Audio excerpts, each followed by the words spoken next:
afternoon, good evening. Welcome to everyone.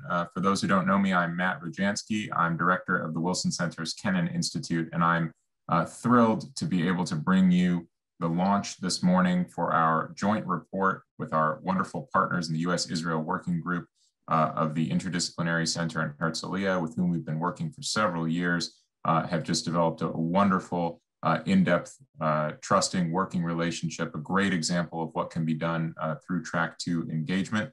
This is, of course, titled Russia and the Middle East, National Security Challenges for the United States and Israel in the Biden Era. You can find the complete report on our website on the very same event page where you're watching today's discussion. And as always, I want to remind you, you can stay up to date on our upcoming events and our publications on the website. You can follow us on Twitter at Kennan Institute and check out our podcasts, Kennan X and The Russia File, as well as our blogs, The Russia File and Focus Ukraine. I now have the great privilege for the first time to introduce my boss, Ambassador Mark Green, who will introduce the event and then hand it over to Susan Glasser, our wonderful moderator this morning. Ambassador Green is, of course, President, Director, and CEO of the Wilson Center, but before that, he headed the McCain Institute and the U.S. Agency for International Development, USAID. Prior to that, he was president of the International Republican Institute, IRI, president and CEO of the Initiative for Global Development, and senior director at the U.S. Global Leadership Coalition. He has served as U.S. ambassador to Tanzania, and prior to that, 4 terms in the U.S. House of Representatives, representing Wisconsin's 8th Congressional District. All of this incredible leadership service has prompted a dilemma for those of us at the Wilson Center, which, Mark, I hope I won't embarrass you by revealing a question asked at our recent Wilson Town Hall meeting. What do we call you? Ambassador, Congressman, Administrator, President? And Mark simply said, call me Mark. And I think that that speaks volumes. I'm very grateful to have you here this morning. The floor is yours. Matt, thank you for that kind introduction. Yeah, I'm sometimes asked what to be called in terms of title. I haven't wanted to be called congressman for a very long time. Let me put it that way. So welcome everyone to the Wilson Center, where we strive to tackle global issues through independent research, open dialogue, and actionable ideas. Today's event and the cutting edge report around which it is centered is really a great example of how we approach our congressional mandate. We're harnessing the strength of our regional institutes, in this case, the Kennan Institute, so capably led by Matt Rajansky, a widely recognized authority on Russia and Eurasia, and our Middle East program, chaired by Jim Jeffrey, former ambassador to Iraq, Turkey, special envoy to the Global Coalition to Defeat ISIS. In Jim's case, the list goes on and on. We're also collaborating with our friends at the Institute for Policy and Strategy at the Interdisciplinary Center, Herzliya, including Major General Amos Gilead, who joins us today.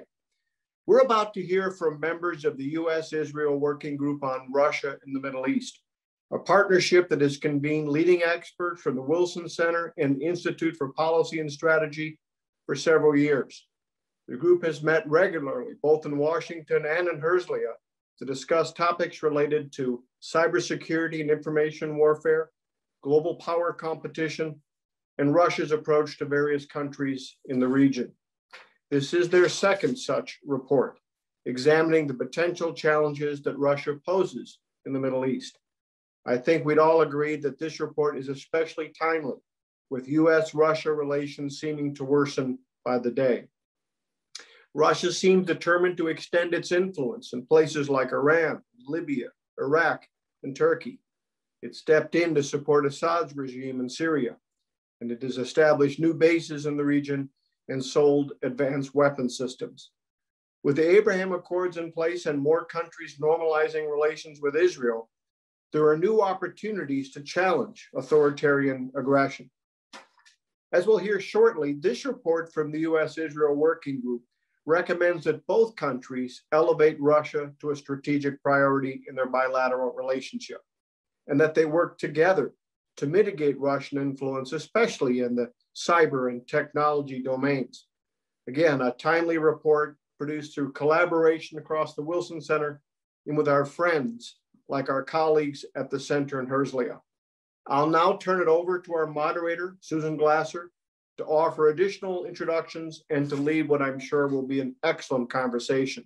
Susan is a staff writer at The New Yorker, founder of the award-winning Political magazine, and has previously served as editor-in-chief at Foreign Policy, which won 3 national magazine awards, among other honors, during her tenure. She is a longtime and close friend to the Wilson Center. Susan, thank you for doing this today, and the floor is all yours. Well, thank you so much, Mark, and congratulations on the new gig. I'm happy to get in on the ground floor of this latest incarnation, and especially delighted to be with everyone today to moderate this conversation on this new report on Russia and the Middle East, largely because it's such an all-star cast and because I wanted to hear what they have to say. And that usually is the very best reason I can think of to engage with something like this. And especially right now, I think Mark is right to frame this conversation around both the timeliness and the real sort of unanswered strategic questions surrounding the idea of how both the United States and Israel will deal with the Russia factor in their relationships. And I love this joint venture.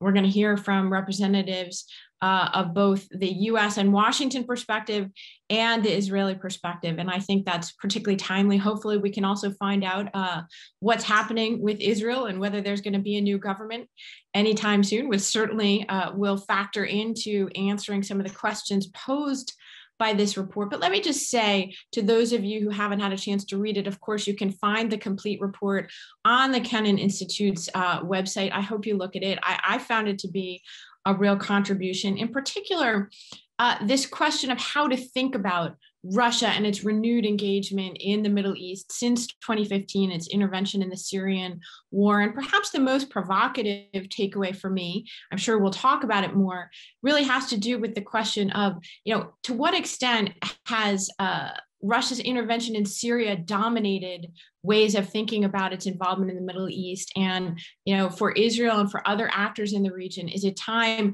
to think about Russia more broadly and not just around the specific questions related to its on-the-ground presence in Syria? So we're going to begin, in fact, with one of the leaders of this effort, General Amos Gilead, who of course, is leading and is the executive director of the Institute for Policy and Strategy and the chairman of the annual Herzliya Conference. Before he came to the job in 2017, General Gilead led a distinguished career, of course, for more than 3 decades in the IDF and in the Israeli defense establishment. And in his final position, he was the director of policy and political military affairs at the Ministry of Defense. And of course, that means he's had a central role in establishing Israel's strategy on this in a wide range of matters. So I'm delighted to turn over the conversation to start with him and to start to answer some of these questions. Take it away, sir. Thank you. I'm very happy to continue our cooperation that is unique. For us, Russia, and thank you all of you. Thank you very much, our staff, Colonel Udi, MK Cassenia, all our colleagues in US. I don't want to repeat all the names that I know so well, and some of them I did have the privilege to work with. For us, Russia represents dramatic strategic goal, and it's very, very delicate issue. On one hand, Russia belongs to the hostile camp against Israel. On the other hand, we need tolerance, at least by Russia, to be able to focus on the main challenge of Israel, that's Iran. Iran has 2 dimensions of threat, the nuclear and the regional. The regional mainly is Syria. In Syria, we need to do, allegedly, we need to do our best to diminish the presence of Iran and the threat by Iran. Otherwise, we will face very soon 2 fronts of unique military terror threat from both fronts. So we have taken decision, allegedly, we need to say all the time, to cope with the Iranians and their proxies, the Syrians, not vice versa. Syria is like sovereign country, but empty suit. And the Iranians are determined to build second front, and we are determined to prevent it. So it's continuous war. And the Russian presence in Syria, the Republic of Syria, it's very important. We need their tolerance to have free hand against the Iranians and against the Syrians that are cooperating from them on frequent basis. So that's why it has become so complicated. We know that for sure, based on long experience from Israeli perspective, that Russia is cooperating, considering Iran a strategic partner. That means a lot, and we will discuss it later on. However, on the other hand, we need their tolerance, as I've said, to preempt the urgent threat by the Iranians. Now, the balance is mixed. On the operational side, we do have success. We are successful in preventing. On the other hand, strategically, we are not so successful because the Iranians are determined to continue to build their presence. So the only option, real option we do have is the military. Vis-a-vis the nuclear, it's a different story. We cannot rely on the Russian support. They will exhaust their interest to support Iran. So we need to discuss Russia in Israel. It's great strategic challenge, and that's why we are analyzing it as a joint venture with Kennan Institute and Wilson Center in order to understand and to be able to share our views and recommendations, or like it said in the document takeaways. We need to understand the regional perspective, but not less important, the global one. If we understand the global, it will enable us to understand and to navigate in stormy waters vis-a-vis Russia. So I would like to wish you fruitful discussion. I would like to, again, to take the opportunity to thank you very much for this joint venture that is continuing for long years relatively, to thank Matt and all the staff. Of course, my friend Jeffrey, that anytime I see him, I'm happy. It reminds me good times. One of the best ambassadors I've seen, and Mr. of course Green, that at least with the organization he had it, I used to work. So thank you very much, and I look forward to fruitful discussion and dialogue. Thank you. Well, thank you so much, General Gilead. I think there's a lot of questions that we all have today, so we'll get right into it. We're going to hear next, in fact, from Ambassador Jim Jeffrey, who you mentioned is not only on the working group and now the head of the Wilson Center's Middle East program, but previously served both as a special envoy for Syria and for the global coalition to defeat ISIS. He, of course, has experience in the Middle East, Turkey, Germany, the Balkans, and served as U.S. ambassador both to Iraq and to Turkey. Ambassador Jeffrey, we're delighted that you're joining us today, especially because I think this question of how much Russia's engagement in Syria has come to dominate Israel's thinking around it versus Russia's broader aspirations and goals in the region. To me, that is a key question for us, and in the report, I think a key discussion point. So we're looking forward to what you have to say to us today as well. Ambassador Jeffrey, the floor is yours. I'm not going to be able to do this with the video. Let me just give my remarks, okay? That's great. Yeah, and then we'll come back. There'll be some time for you. Yeah, if I can get back on. Okay, first of all, what the report underlined and what I, from my own experiences, would like to stress is that Syria is both a specific example of Russia exercising its military and diplomatic clout in an alliance of convenience with Iran, to the detriment of Israel and other countries around the perimeter and the region generally. But more importantly, and this is what the underlying report that we worked on with Amos and others makes clear, is that Russia has an overall plan. It is to undermine the US-led collective security system in the region. Syria, and to a lesser extent Libya, are Russian actions on the ground to that end, but it is packaged in a theoretical formula that Foreign Minister Lavrov, in his recent trip to the Gulf, laid out for a security and cooperation arrangement in the region, where Russia would be playing a major role as both the ally of Iran and a partner of sorts with the Arab states, Israel, and Turkey, with some vague role for the United States. This is a major threat, not only to the US position in the region, but also to countries such as Israel. Iran is a difficult target to deal with, as the Israelis and others know, but Iran allied with Russia is extremely difficult unless you have the United States fully integrated into the responses of the countries in the region. We've tried to do that in Syria with limited success. The key point here is that the underlying system is being threatened. The Biden administration's intelligence community has just come out with a threat assessment, which essentially adopts the conclusions that we made in our report, although not with as much detail or I think as much policy orientation. But still, the intelligence community stresses that the entire security system in the Middle East is being challenged by the Russians. The underlying point here is that the Biden administration has not yet developed an overall policy to deal with Russia in the region. It has a good policy towards containing and deterring Russia in Europe, in cyber, on the military front, and in engagement in our internal affairs. So far, so good. In the Middle East, it does not have an overarching policy. Other than a few general terms, it does not have an overarching policy towards Iran beyond getting back into the JCPOA.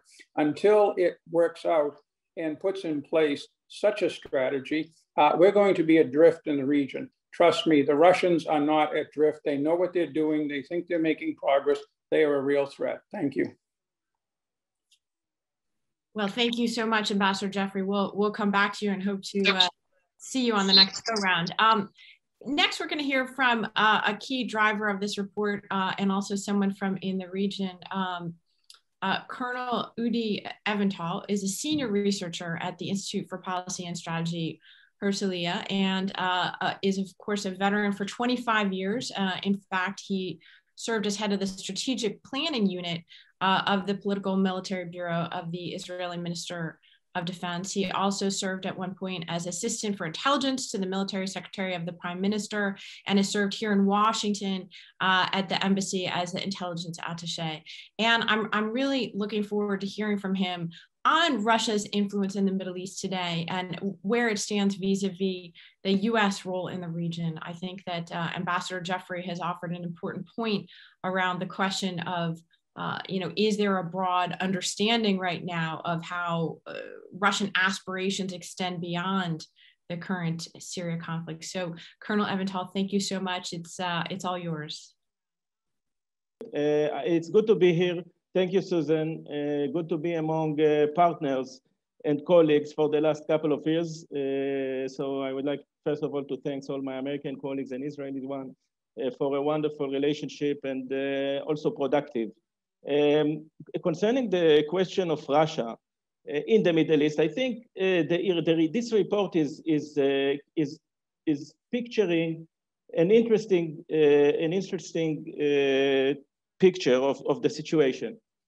I think this report refutes some perception that is held by many in the Middle East, that Russia is the new dominant power, great power in the region, replacing the United States, which is phasing out. I think the report is showing that this does not reflect the reality, and the reality is more complex. In the report, the report differentiates between nuisance value, Russian nuisance value, and long-lasting capabilities, influence, and power of Russia in the Middle East. Of course, when it comes to nuisance value, Russia has the ability to upset, to harm, and to damage both US strategic interests and Israeli strategic interests, especially Israeli strategic interests. First of all, the Russians are supporting Iran on the nuclear field, on the nuclear file, the negotiation in Vienna, etc. They are supporting the Iranian entrenchment in Syria, and at the same time they are threatening Israel's freedom of operation in order to prevent and thwart such entrenchment. Of course, Russia is introducing into the Middle East some significant and state-of-the-art weapon systems that can upset the balance of power in the region, and they don't have really end-user control, the Russians. So Israel, from the Israeli point of view, we are not surprised when during the Second Lebanon War, some Cornet missiles were shot against IDF soldiers fighting Hezbollah. And of course, they give legitimacy to terror organizations such as Hamas and Hezbollah that they host sometimes in Moscow. Russia is selling nuclear energy and reactors to the region, again, without significant and adequate controls. And of course, it was mentioned, Russia is a technological threat, a cyber threat, and I have news for you. They don't only meddle with US elections, and also probably they interfere with Israeli elections. And as you know, there is a lot to interfere with because we have election every now and then, unfortunately. But so this is the nuisance value and the ability of Russia to harm our interests. And it is significant.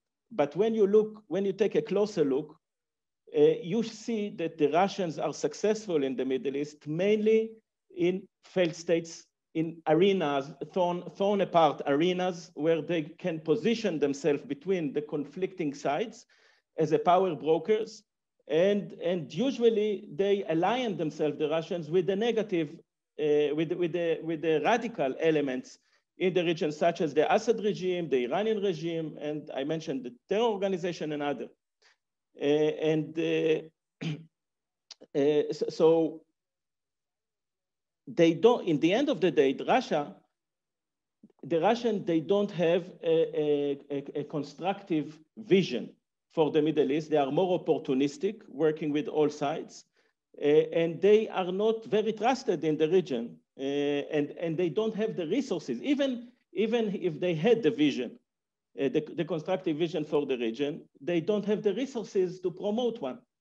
And so in the end of the day, they are not very trusted in the Middle East, and especially they are more successful in an unstable environments and arenas such as Syria and Libya.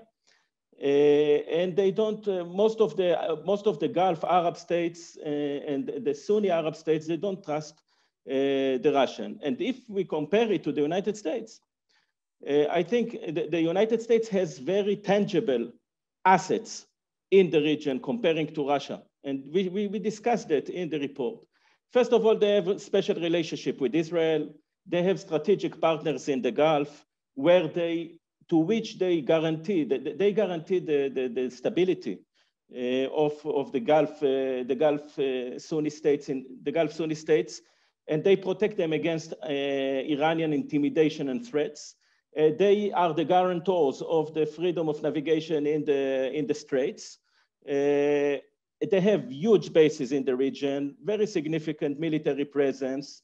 They have military cooperation with all sides. They sell most of the weapons to their partners in the region, et cetera, et cetera. So the Russian cannot match American clout in the Middle East.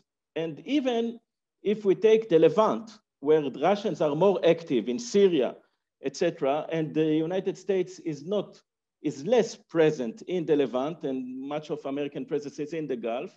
Even in the Levant, it was constructive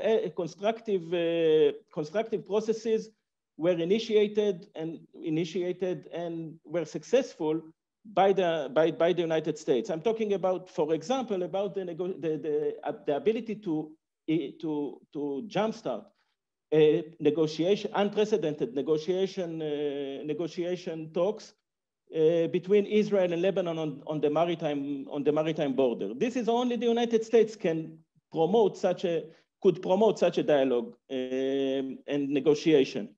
So, and I will conclude with the remark that the United States, in order to keep pushing back, again, Russian negative and malign influence in the region. The United States should stay dominant in the Middle East, should keep its presence in the Middle East, and the Russian vulnerabilities in the region can be exploited in order to push or to pressure the Russian to have a more positive and constructive policy in the region. And as you know, a very robust American presence and dominance in the region is a vested Israeli interest. I'll stop here. Rudy, thank you so much.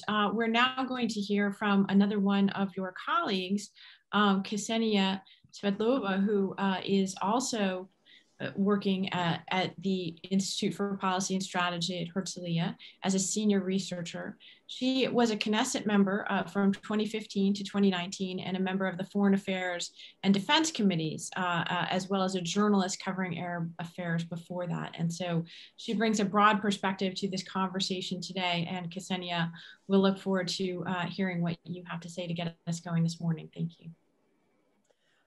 Thank you, Susan. And it's good to hear everybody, good to see everybody as well. I would like to start with a few remarks. First of all, to perhaps underline the internal situation in Russia and its relations with international players and key holders, and its relation to what it does or what it wants to do in the Middle East.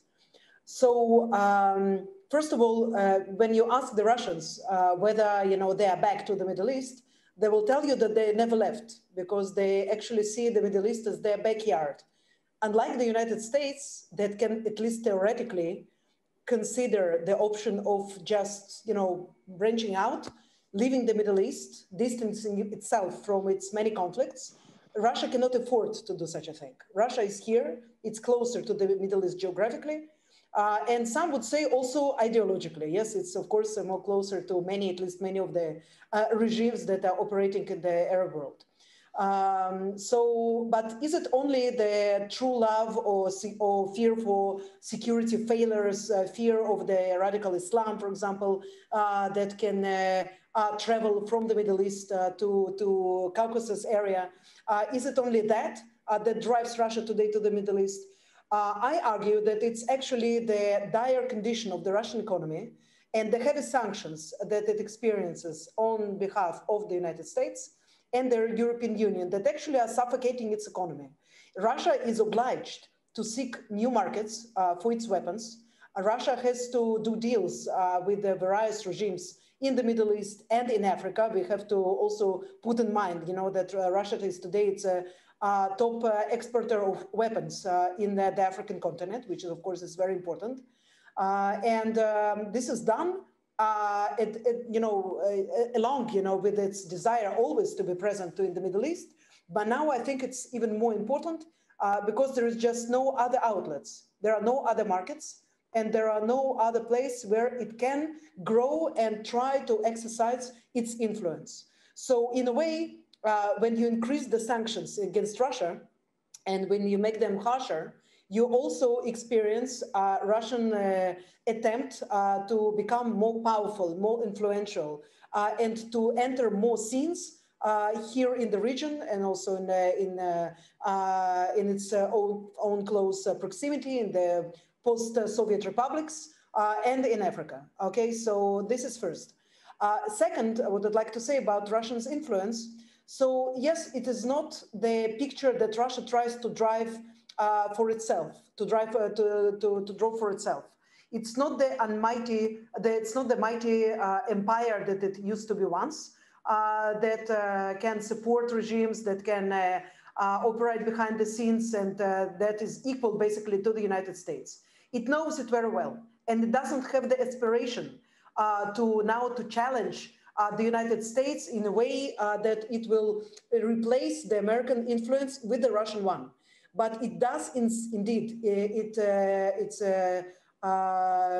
was able to master an ability to use the vacuum that is present in some places in the Middle East or in Africa in the most sophisticated way and sometimes to exploit not 100% of it, but 200% of it for its benefit. And this is exactly what we've seen in Syria. I, of course, agree with my colleague Udi that mentioned that Russia cannot offer much to the Arab states. And this is basically the problem, because when you look at countries such as Sudan, and now we experience this huge drama with the Russian port in Port Sudan that might never come to life, although the agreement between Sudan government and between Russia was signed. And now Sudan is actually asking for Russia to fold the equipment and to evacuate it back to Russia. So the poor countries understand well that they will not get this economic assistance that they need. The rich countries, such as the Arab Gulf countries, need the security and they need the insurance that they will be protected in case if they will be attacked by either Iran or the other nemesis, Turkey. Russia cannot promise them either of the one. Nevertheless, I still believe, and this is my concluding remark, that Russia is indeed a major power that is here to stay in the Middle East.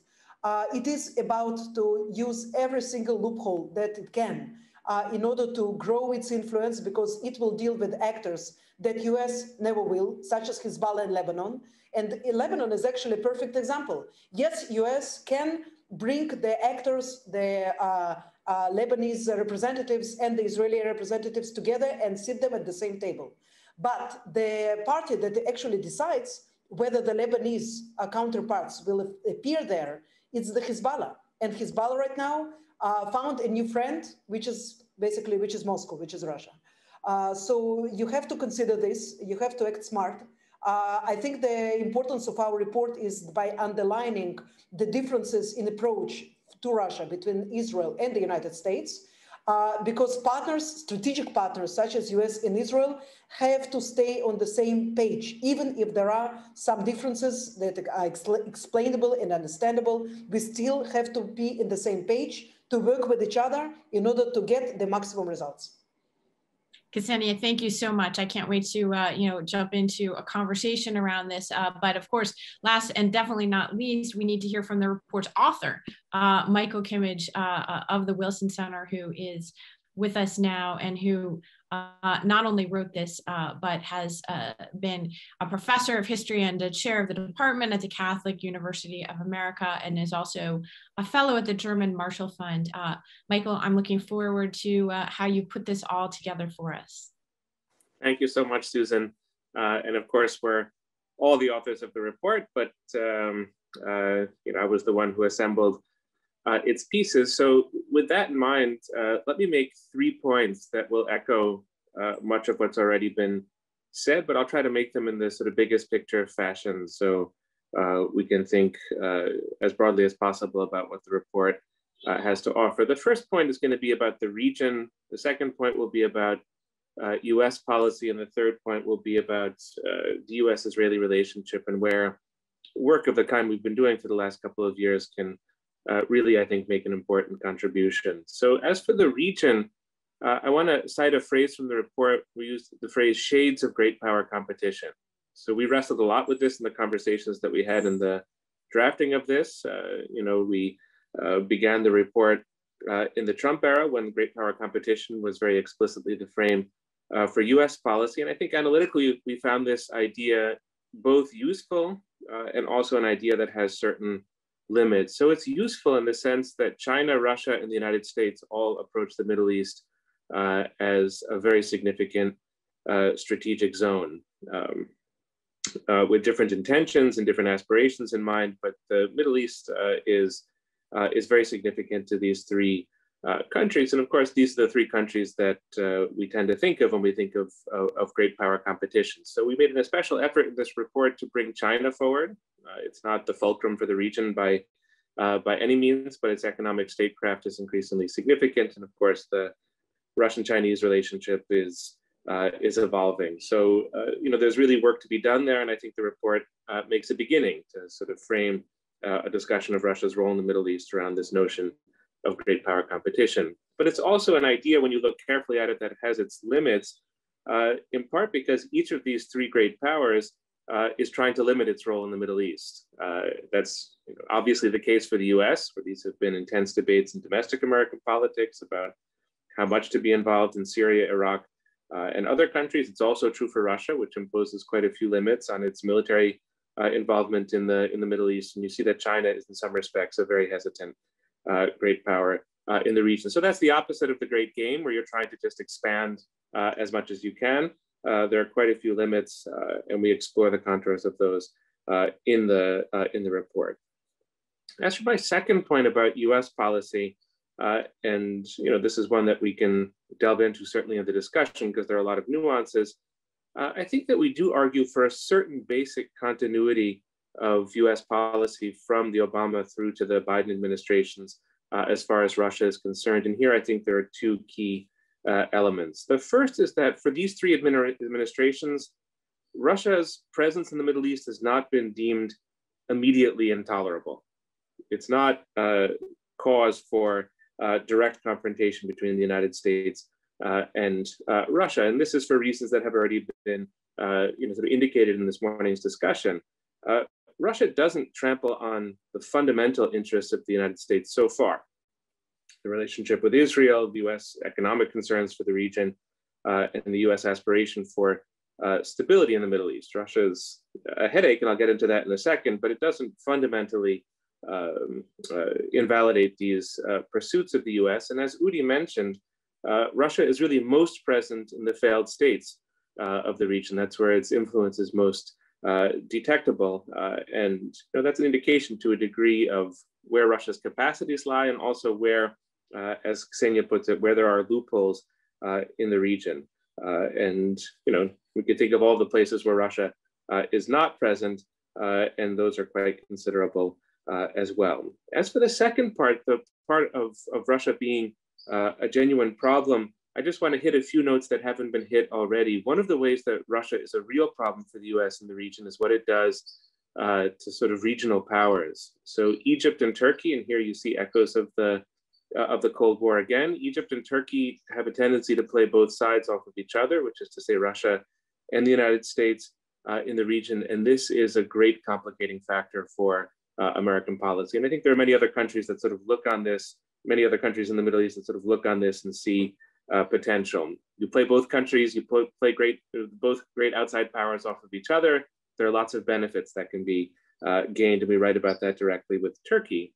Here, of course, it's important to note that Turkey is a NATO ally of the United States. So this confusion that's really coming from Turkey and Russia's role in the Middle East has implications for transatlantic policy and for European security as well. So it's really quite far-ranging, and I think a real difficulty for the U.S.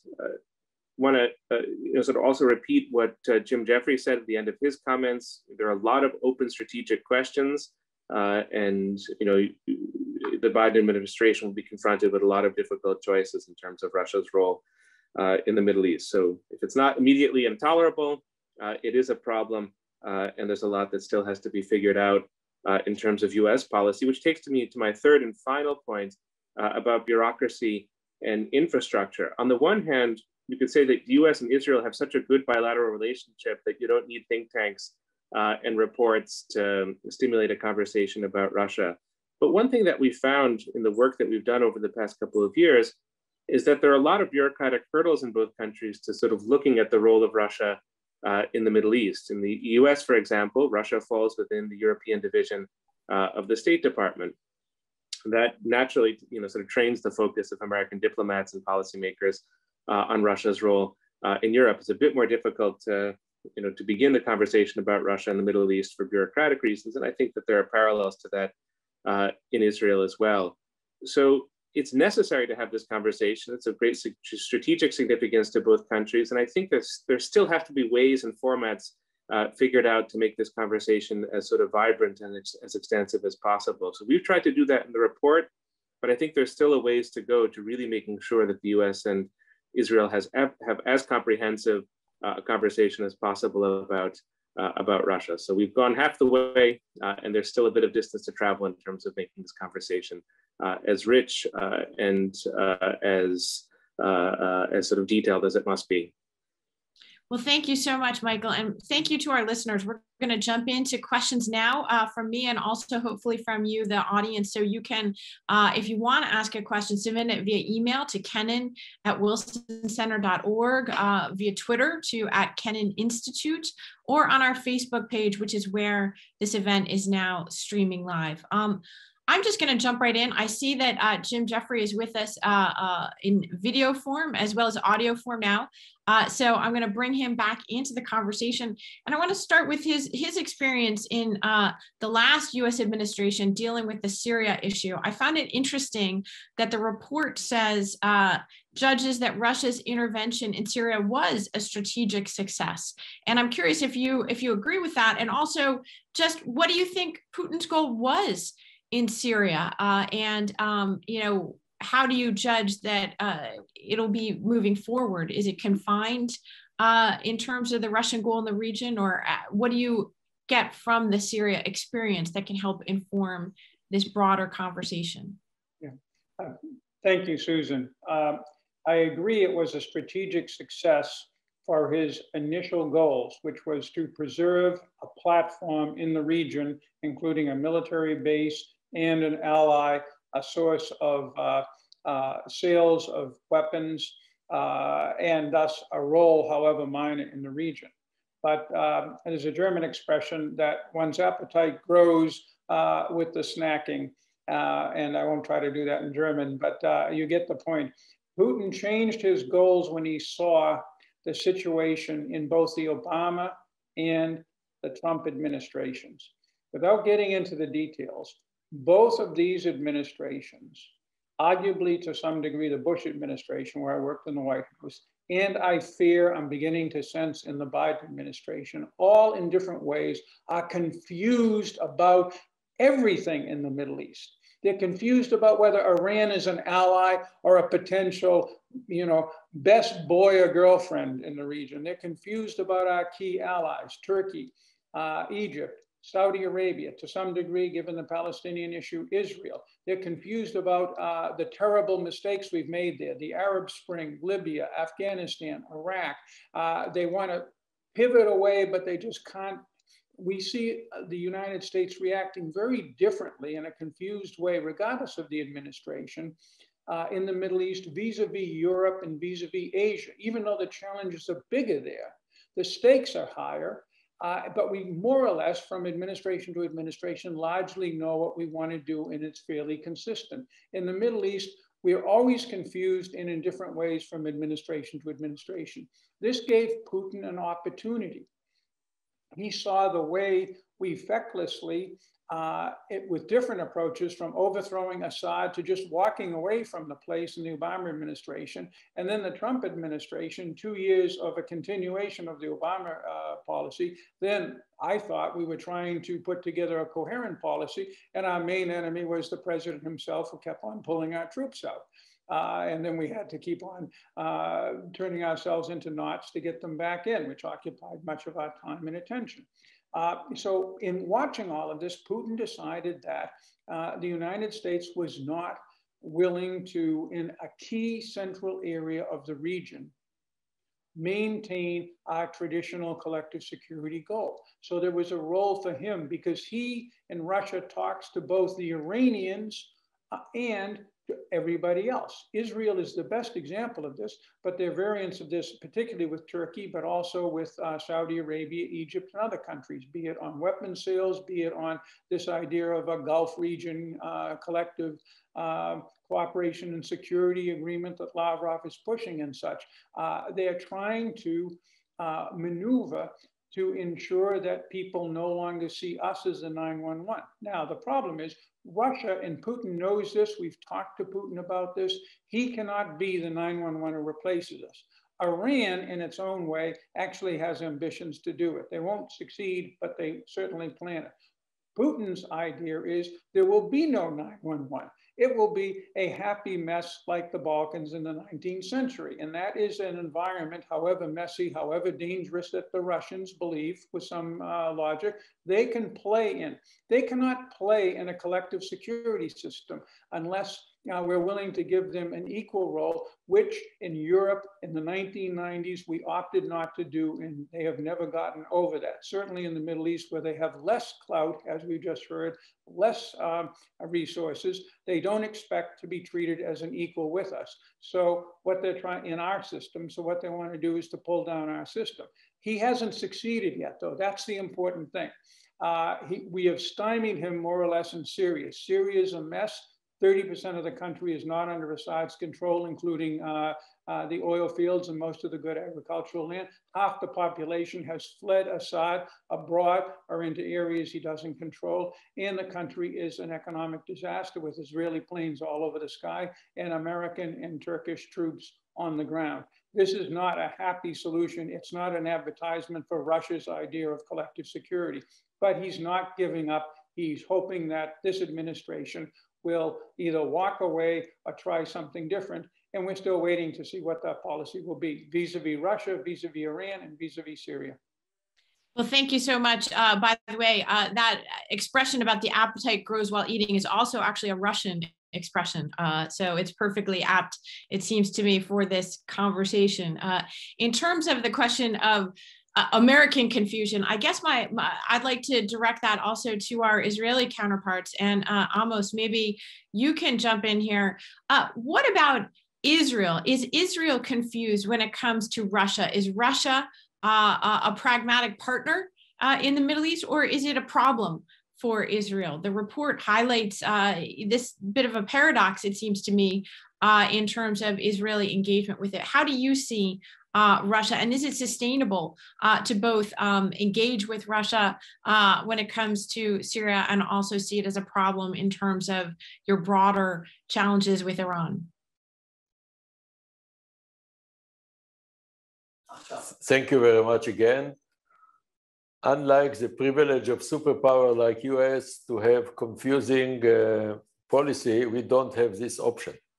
We need clear policy. I would like to focus first on Iran. This is the main threat to Israel.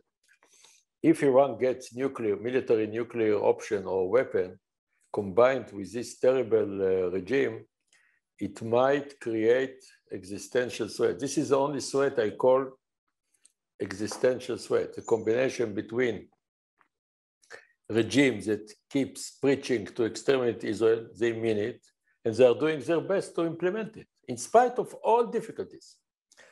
So the regional threat, the main front today that we need to act is Syria, so-called Syria. Syria is empty suit, it's not sovereign country. It was saved by the Russians. Now the Russians have taken 2 bases and have deployed S-400. We need the Russians to tolerate our operations allegedly against Iran. We must not allow them to build second front parallel to Lebanon, so-called. There is no Lebanon, it's Hezbollah. Now we need to do it, we are doing it. Again, I'm not sure we are strategically successful because the Iranians keep doing it. Operationally, we do have many achievements, even yesterday. I mean, every day there is some operation. Now, can you imagine that we need to face S-300 PMU-2 or even worse, the S-400? So unfortunately, because of the American confusion, we need to deal with the Russians directly. The Russians will never be our allies. We do have one major ally, United States of America. The United States of America is a major pillar in our national security. Because of that, we need to have transparent relationship with differences or without them based on deep friendship. Now about Syria, unfortunately, since President Putin has decided to deploy his forces and to take the advantage of 2 bases for 100 years, 98 to be accurate, we need to find the way to gain their tolerance. Now, from time to time, we are hearing some criticism about it from the US, from others, but we don't have other option. We need the free hand there. Otherwise, we will be in trouble. Now, vis-a-vis Iran, Iran is a strategic ally of Russia, in spite of the fact that the Russians are not interested in powerful Iran in Syria. In a way, it sounds contradictory, but it's not. I mean, the Russians are happily using Israel indirectly to weaken Iran in Syria, while the Russians are keeping the strategic alliance with Iran. Can we trust them about military nuclear option? No, we cannot. Can we trust them at all vis-a-vis technology, share of technology? I'm against it totally. We cannot trust them. Technology must be used against us and against American interests. We need to be cautious. We need clear. It sounds like contradictory, but the Russian policy is also contradictory. Vis-a-vis the Kurds, vis-a-vis Turkey, vis-a-vis Israel in Libya, and so on and so on and so on. We need to be very clear. Now about the Arab world.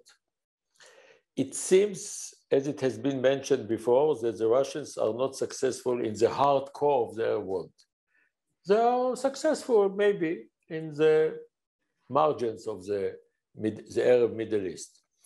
We need to do our best to enhance and to cement our security and defense and intelligence cooperation with Sunni Arab countries. I'm skeptical that we can develop normalization, and that's a different topic. But we need to enhance. We are doing it. It's not easy. We need to do it under the flag of United States. I call it Pax Americana, after the name of Pax Romana, because I do believe that with the image and the auspice of United States, we can do it. The moment United States might diminish their presence, it will have impact on the overall relationship between us and the Sunni Arab world.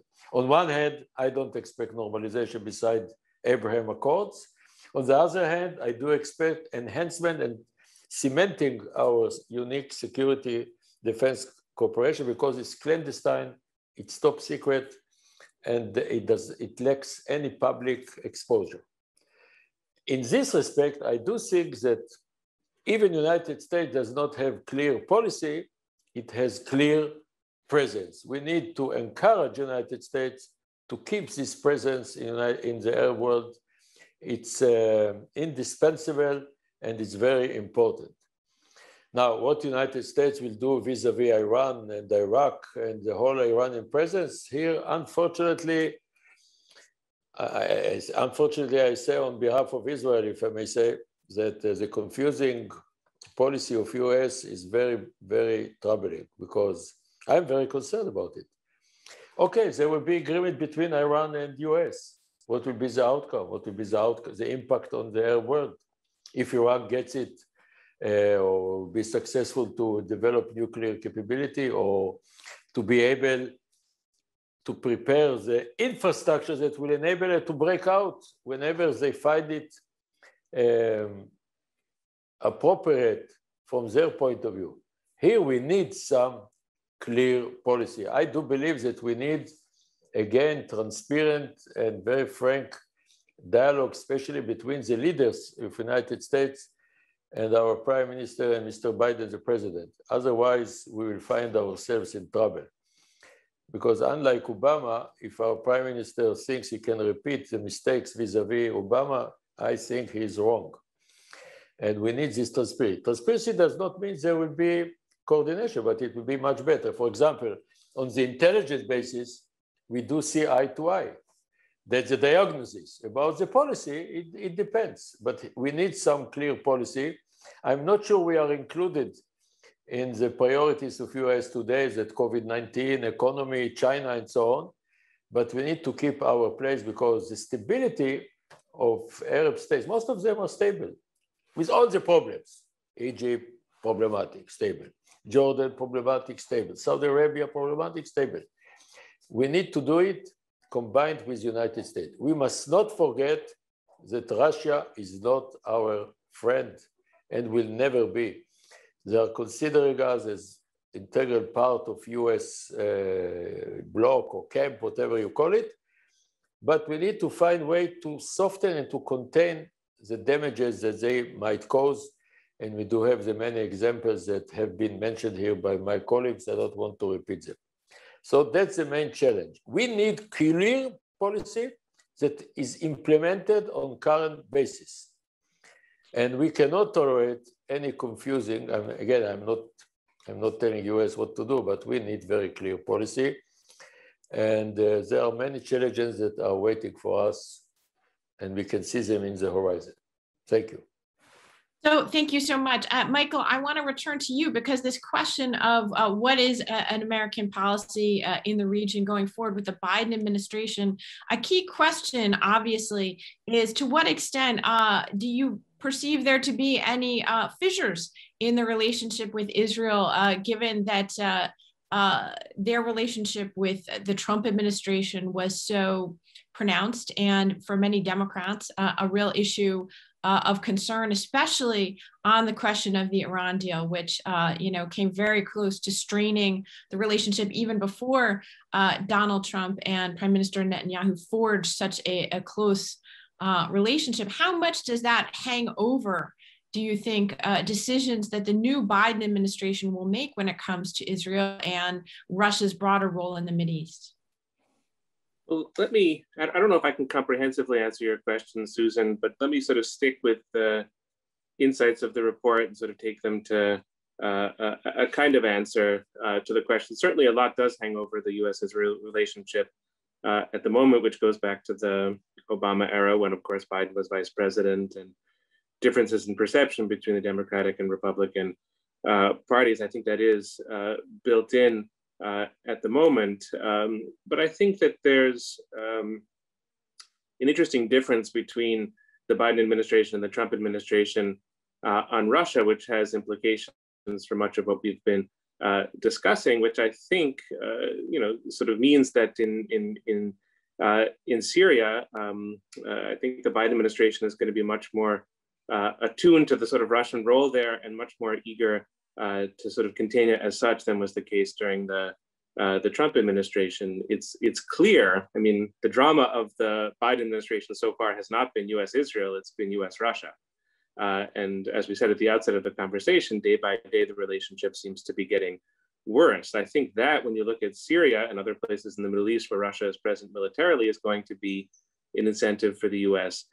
To stay and not to draw down its military presence, which I think will be a decision, if that's the one that's made, that will be welcomed by Israel. This goes back to an insight in the report that's a kind of irony of great power politics, which is that there is a drive in the U.S. to minimize its military presence in the Middle East, and that's been the case for several years. But Russia's involvement has become an incentive for the U.S. either to stay or to expand its presence. So that's sort of a comedy of Russia's great power politics, that it wishes to displace the role of the U.S., but by moving in itself to the region, it sort of created an incentive for the U.S. To stay. So, how the Biden administration works out its bilateral issues with Israel is anybody's guess, but I suspect that the tensions between the U.S. And Russia will help to resolve some of the differences between the U.S. And Israel. But maybe the final point to make for the Biden administration is that the Middle East doesn't seem to be anywhere near the priority that Europe and Asia are, and that will also be interesting. So maybe it will be a question of how much attention this gets in the White House, and not just what the policy agendas are. So Udi and Cassenia, I want to bring you both in for this next sort of conversation, which is around, first of all, Udi, to you, what do you think are actions that concern you or scenarios that concern you when it comes to Russia's dealings with Iran? What would, really raise alarm bells in Israel and for the United States? I know there's the prospect of more advanced weapon sales, for example. Tell us a little bit about the scenarios that you're concerned with vis-a-vis Russia and Iran. And then Cassenia, to you, I would ask you to broaden that up a little bit and to say, what are other actions or scenarios that you're looking with as Russia seeks to enhance its role in the region, whether it's deepening its military relationship with Egypt, for example, or, just walk us through some of the scenarios that would concern you when it comes to kind of a next stage and a next set of actions, possible actions for Russia. But Udi, why don't you start with Russia and Iran?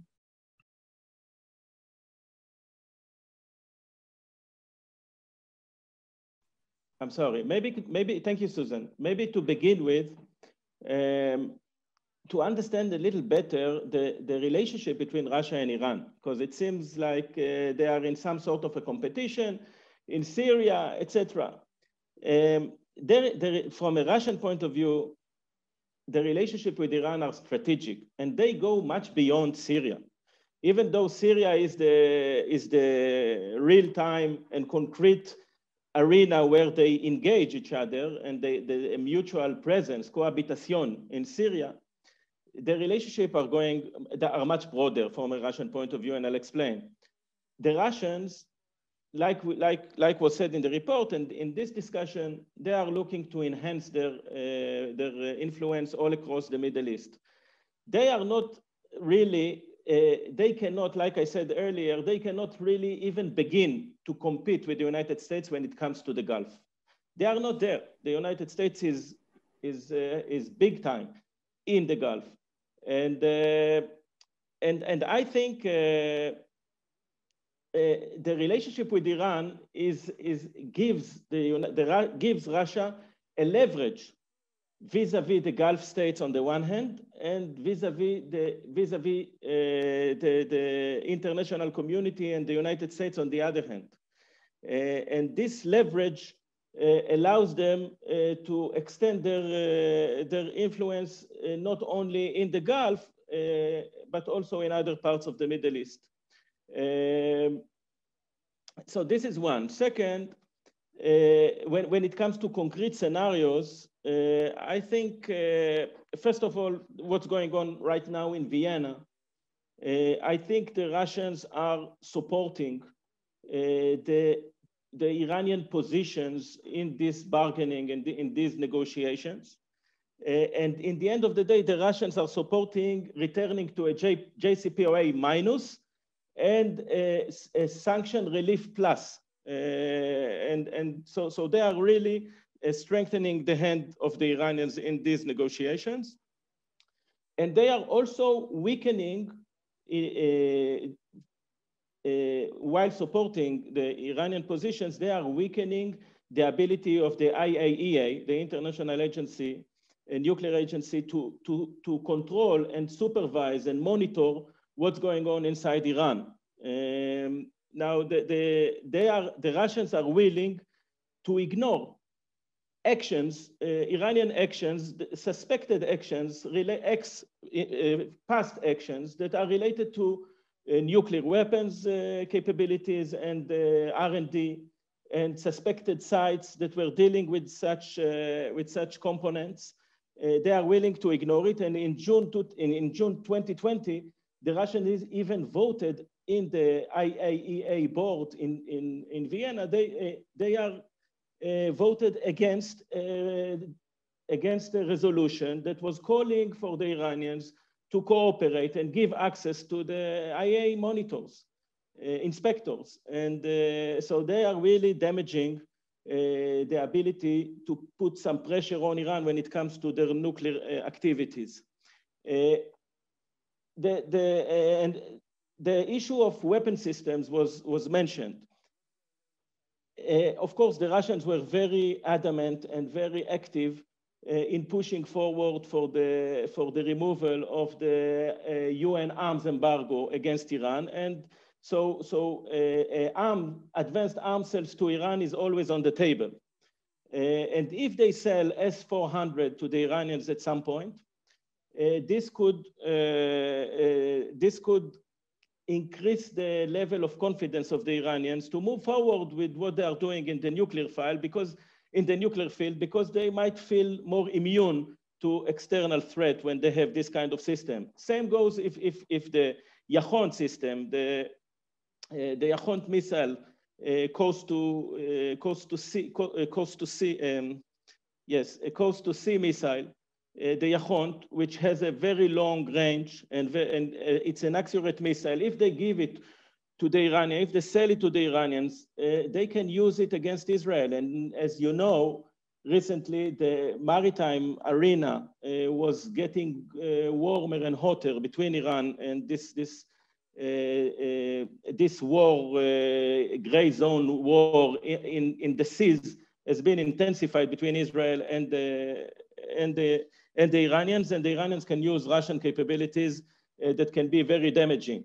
And last but not least is of course, Syria. It was mentioned here, I don't want to repeat, but one has to understand the Iranian, what they are trying to do. Israel is facing today one big, the most severe conventional threat is the threat stemming from Lebanon that was built by Iran. They are trying to replicate this war machine that they have built in Lebanon. They're trying to replicate it to Syria. And the Russian, it was mentioned, they let us degrade Iranian capabilities, but they are much more permissive and they are much more supporting for the Iranians to entrench militarily, to push forward military capabilities inside Syria, UAVs and missiles and rockets and electronic warfare capabilities, and you name it. They let them do that, and they even support them. Recently, it was published that Russian war vessels are accompanying Iranian vessels that are going inside Syria, allegedly transferring oil, but probably in the vessels you will find some other weapons capabilities, and they are supporting and even protecting the Iranian ability to push forward those capabilities inside the Syrian arena. So I think I would conclude here by saying that the relationships are strategic, and this is why it's going to be very difficult to drive a wedge between Russia and Iran. It doesn't mean that we don't need to continue and invest some effort to do that, but it's not going to be easy because it's strategic. I'll stop here. Thank you. Thank you, Udi. Cassenia, I want to bring you in to this question of Russia's engagement with other countries in the region, and what are the scenarios that concern you the most around that? What are actions that we could see them take in the next few years that they have so far not done? And how would that challenge our thinking and Israel's thinking around Russia's presence in the region? Meantime, for our listeners, this is your last chance to get some questions in, and you can do it on Facebook or Twitter, or even by email to kenan@wilsoncenter.org. But Cassenia, why don't you take us around a little bit Russia's other potential actions in the region? Thank you. Thank you, Susan. So I would focus on 3 scenarios in 3 countries. The first, it's unavoidable, it's of course Syria. And Israel understands well that there will be some point that we can get there soon or we can get there later, but we will get there eventually, when there will be some kind of restrictions on Israeli operations in Syrian skies.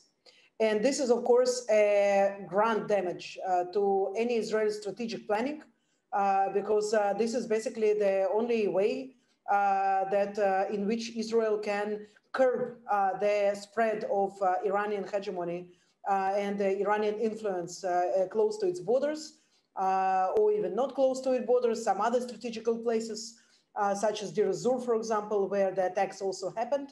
And it will be not done for the sake of the Iranians. I do not think that the Russians have any mercy towards this Iranian or pro-Iranian militia members that are dying in these attacks. But rather to serve the Russian interests. If they will believe that it serves the Russian interest, then the outcome can be that there will be some kind of restrictions on operations. It doesn't happen for now. I think for now it exactly serves the Russian interest of having good relations with both parts, and let them quarrel among them, with Russia's kind supervision. So this is first. Second arena that we need to be extremely careful with and watch the developments there is, of course, Iraq.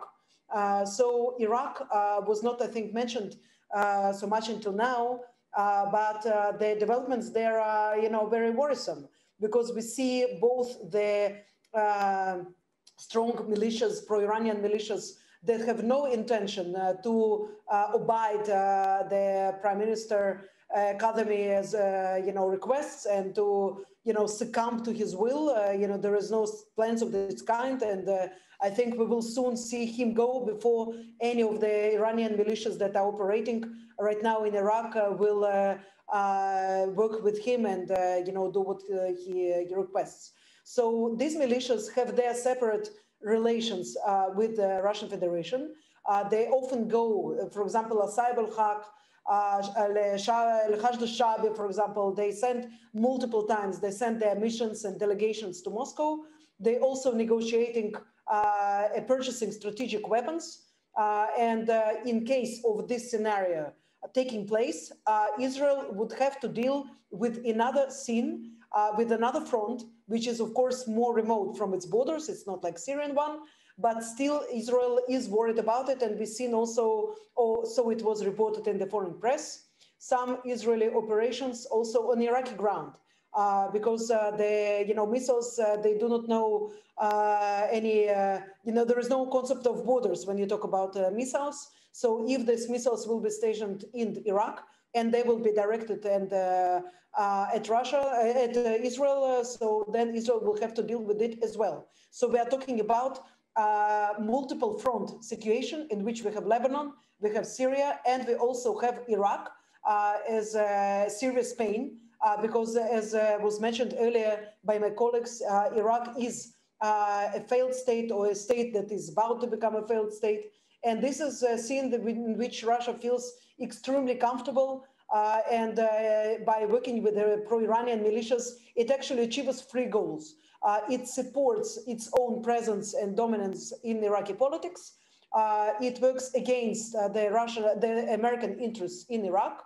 And it also cooperates with Iran, which stays, despite the disagreements, despite the conflicts that Russia and Iran has in other geographical areas in the world, it still is an important strategic partner, for Moscow. And the third country, which I have to mention, of course, is Egypt. You asked about the strategic weapons being sold to Egypt. Well, not so fast, because we see what is going on with the shipment of the Su-35 that were promised to Egypt a few years ago. Russians said that there is already a written agreement, and they published in their media that these planes are ready to be shipped, to be sent to Egypt as soon as possible. Until now, their whereabouts are unknown. So we understand that there is massive pressure on behalf of the US. And so it will be also in case of other strategic weapons that Egypt will be interested to buy from Russia. Okay, so, but Russia is working very consistently and it has a plan. This plan includes the creation of first nuclear reactor in Al-Daba, which is a very important development because it basically gives a start for nuclear competition here in the region. So yes, it's a civil nuclear reactor. It's not a military one, but it already lays ground for some other development in case if Iran will go nuclear, we'll definitely see also Egypt perhaps being helped, perhaps also by Russia, perhaps with the combination with Saudi Arabia going on this direction. So basically, Russia is even putting real money on this Al-Daba project. Why? Because it sees a strategic to its own interest, to basically, creating for itself another sphere of influence, another platform that can be used in case that they will need it in the future. It's the largest Arabic country. It's an important country. It's both Arabic and it's also African country. So here it's this importance. I believe that although Israel, of course, watching close, the perspective of shipment of some strategic weapons from Russia to Egypt, this is not a scenario that we will have to deal with in the close future. I'm saying close, meaning the next few months, because everything is developing very quickly here in the region. But until Egypt is dependent of the United States, of its military aid, and nobody is in a hurry to substitute this aid, definitely not Russia, also not China. We will see that the US will exercise a degree of influence. It can be more or less, but for now, it's keeping the Egyptians from going for the direction of acquiring Russian weapons. And of course, the Egyptian army the largest Arab army here in the region. We now have, I think, the culmination of our relations since the Camp David Accords. The relations between militaries are very close. The relations between societies do not exist. And of course, there can be theoretically always scenarios that we have to get ready for them.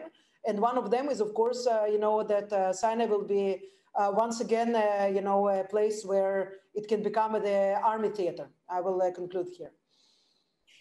All right. Well, now that we've gotten everybody sufficiently worried, we are getting a few questions coming in from the audience. So I want to get to those before we end right at 11 Washington time. So, okay, Ambassador Jeffrey, here's a quick one for you and then one of my own to go with it.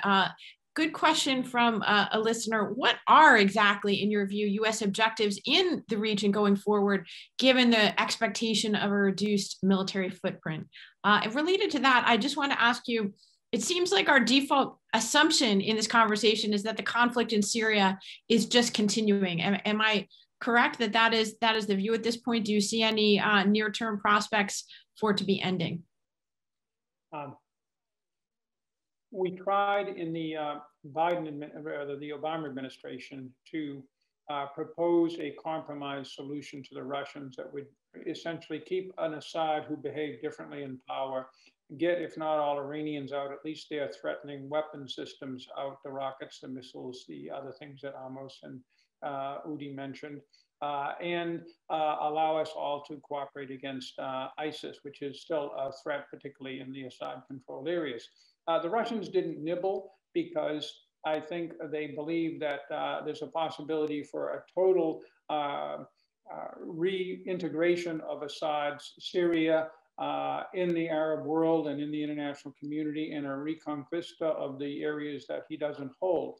The Russians are wrong, I think, in that, but they certainly were not tempted. That would be the solution. On the other hand, this administration is torn between the Biden administration, simply keeping things going, which is always for Americans a messy solution, or trying to find a way out. The problem is, as I said, there is little way out that I see other than acquiescing to Russia's view. We have a long-term messy strategy in Ukraine. What I'd recommend is to continue a somewhat similar strategy towards Russia and Iran in Syria.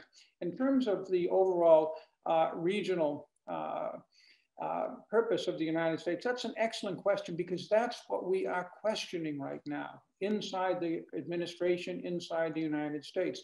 We don't really question it for Europe or for Asia for obvious reasons, unless we're going to become isolationists. My first argument is that the United States, and this is so basic, I feel embarrassed citing it, but I feel I often do now, is running since the 1940s a global collective security system that has been enormously successful, despite Vietnam, despite Afghanistan, in preserving global peace, if not individual wars in various areas, and promoting prosperity through the globalization that is attendant to this global security system. But this system, by its nature, is a global system. It's very hard to take an important region, and the Middle East, by everybody's view, is an important region, if not as important as East Asia and Europe, and simply say, well, we're not going to contest that region.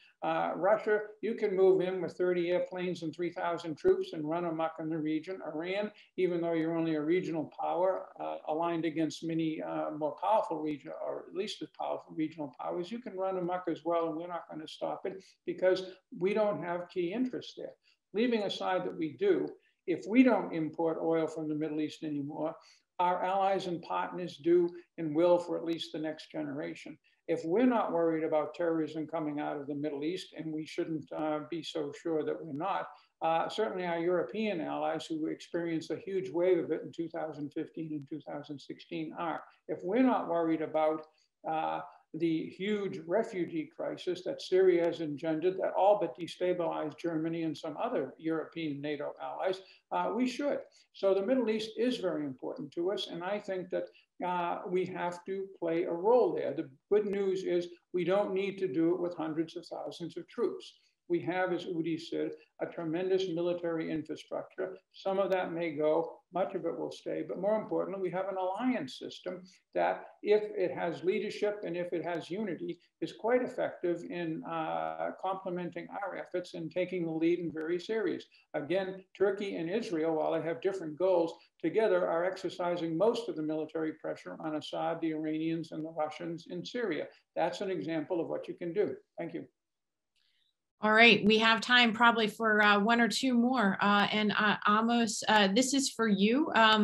Do you, from one of the listeners, do you expect a new Israeli government that comes to power to maintain the same sort of close ties with Russia as Netanyahu did? And I believe there have been 3 Putin visits to Israel in the course of his tenure.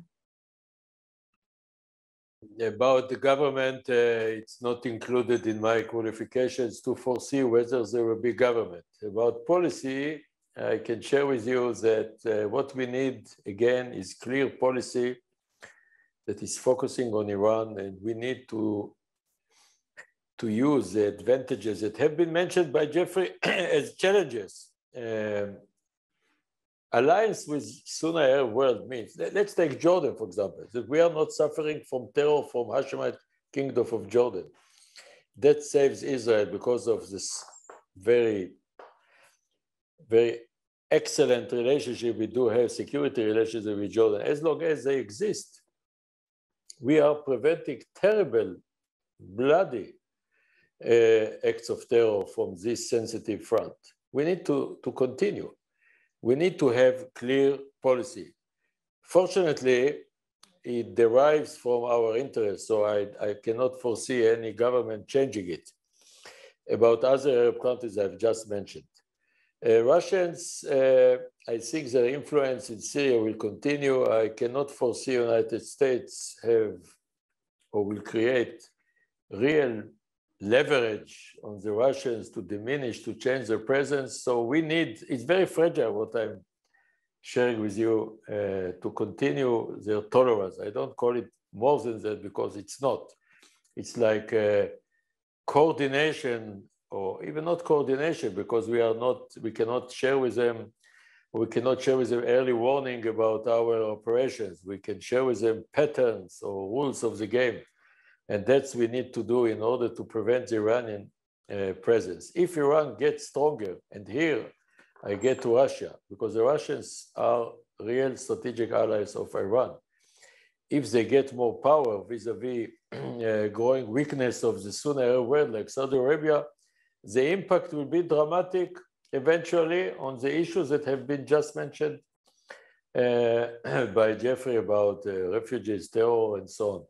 We need to keep the Middle East very stable, and we need to have free hand vis-a-vis Iran. If the diplomatic channel succeeds, okay, we need to take advantage of this achievement if it will happen, if it happens, in order to develop military option.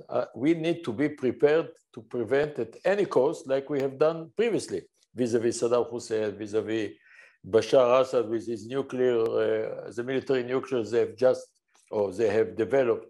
We need to be prepared. We must, for the existence of Israel, to prevent any nuclear weapon in the hands of tyrannies from the Saddam type or model, or Iran model, or Syria model. That's what we need to do. That's the main message, because I don't have much time to share with you. Because that's a timetable. I would like to thank you, all of you, for this fantastic dialogue that will continue in our report and next events in the future. Thank you so much. And I'm actually going to give a final word here to Matt Rojansky, who's our host at the Kennan Institute, also a participant in this conversation. We haven't brought him in yet today. Matt, today in Washington, we hear maybe in the last few years, we heard Russia, Russia, Russia, but China, China, China has been a lot of the conversation around the Biden administration's foreign policy, but not so much when it comes to China and Russia's cooperation, in particular in the Middle East. And I'm curious just how you would frame that up. How much do you think the new Biden administration cares about the challenge from Russia versus the overarching threat that they have articulated in their view that there needs to be the organizing principle of U.S. foreign policy around the resurgence and the rise of China as a competitor. Well, thanks very much for the opportunity, Susan, and thank you so much for guiding this event despite the inevitable technical challenges of the Zoom pandemic era. Not sure which one characterizes it more, Zoom or the pandemic, but here we are.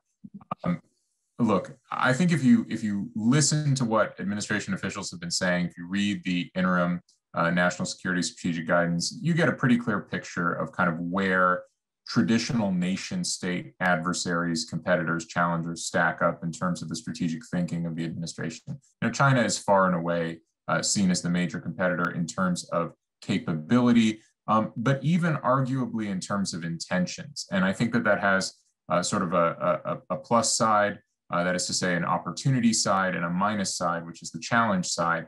And I think you see both dimensions of that in the way that the United States has got to deal with Russia, you know, be it on European security or be it on Middle East issues like Syria, as we've been discussing.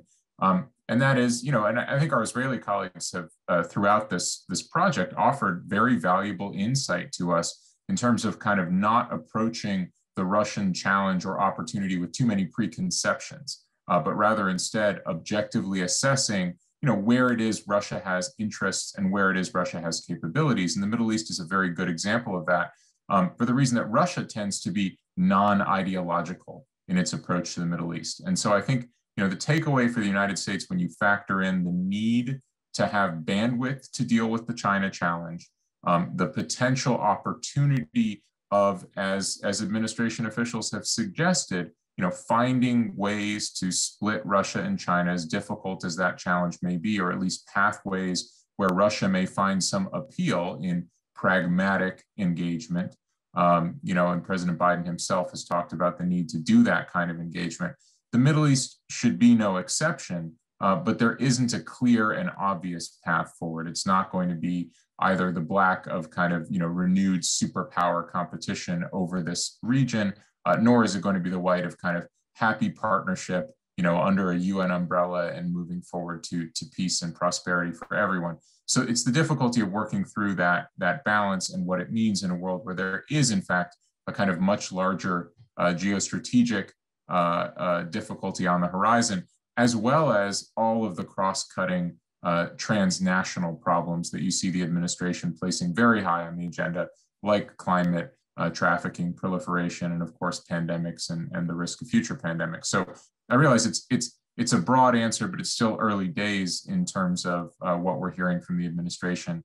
But I think we're going to see, you know, movement in the future that looks in a lot of ways like the thinking that Michael so ably reported on in this document that's based on the insights from this working group. So I find it to be very timely and relevant, you know, even though we started it before the pandemic, had been partially derailed by it and then continued it in this virtual format. And I'm very grateful to everyone for their inputs and their time today, and to you especially, Susan, for leading the conversation.